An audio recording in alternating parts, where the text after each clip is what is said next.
How's it going, guys? I'm that socially awkward gamer you probably forgot existed, otherwise known as IAmPattyJack, and these are 10 things about Star Wars Battlefront. Pre-release.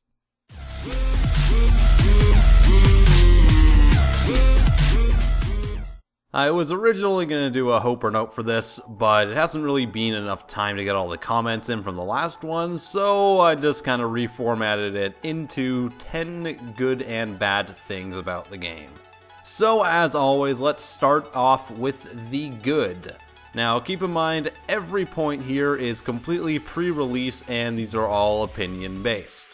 So number 1, the game looks like a true Star Wars game. I was pretty worried going in that DICE would be reskinning Battlefield in space and passing it off, but the actual gameplay has shown much that looks similar to the original Battlefront series, as well as differences to Battlefield. Highlights for me are including the gunplay looking less fast-paced than Battlefield 4, small arms being a viable option against larger enemies like walkers and ATSTs, and the overall character movements and even the ragdoll physics look a lot more Battlefront-y and Star Wars based.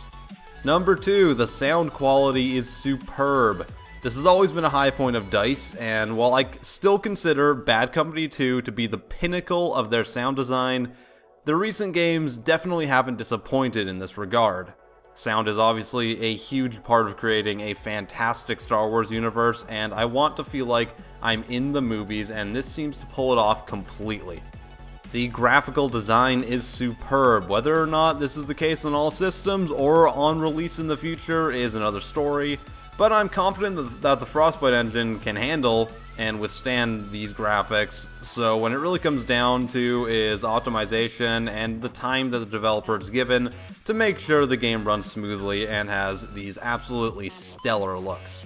Number 4, DICE knows their warfare games. They specialize in making a large-scale experience for players to duke it out in huge battles. Star Wars is the best possible universe they could have possibly chosen given their past history.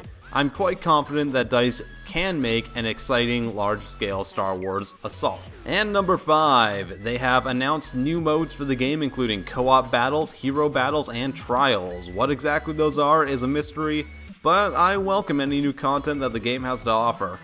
Hopefully the trials aren't just completing the same co-op missions again, but faster. That would be really nice. Alright, those were 5 good things about the pre-release version of Star Wars Battlefront. Now let's move on to 5 things that I thought were questionable or just plain bad about what they've shown us so far. Number 1, they waited way too long to show us any gameplay.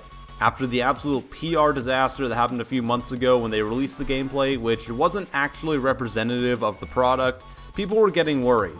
I, for one, am still concerned about not seeing the actual product until this close to release. What does that tell us about how confident they are in their game? I'm just saying, go look at Fallout 4's gameplay for a reference in how this really should be handled. Number 2, the multiplayer looks linear as hell. It's a little bit concerning. The multiplayer mode shown in the trailer looks to be similar to Rush mode in the Battlefield franchise, but I'm concerned that this is going to constrain the maps to specific areas that will become stale after playing them a little bit. We still don't have clear and concise modes for the game, so I'm not sure if there will be a more Battlefront true conquest mode available upon release. Hopefully that's the case. Number 3, co-op mode, while welcome, looks like it's just kind of a story mission for games like Battlefield 4 that they just didn't bother putting together a cohesive storyline for. That concerns me a lot, because I think it may show how crazy their time constraints have been for the release of this game. And I'm not completely convinced that DICE hasn't been run around by EA and given a release date that they possibly have to sacrifice a lot to meet. Number 4, while they claim to stay true to the other entries in the franchise, there's no denying that major parts of the series and fan favorites are missing entirely. Where did Galactic Conquest go? Instant action? Other modes like Capture the Flag, Assault, Space Battles even?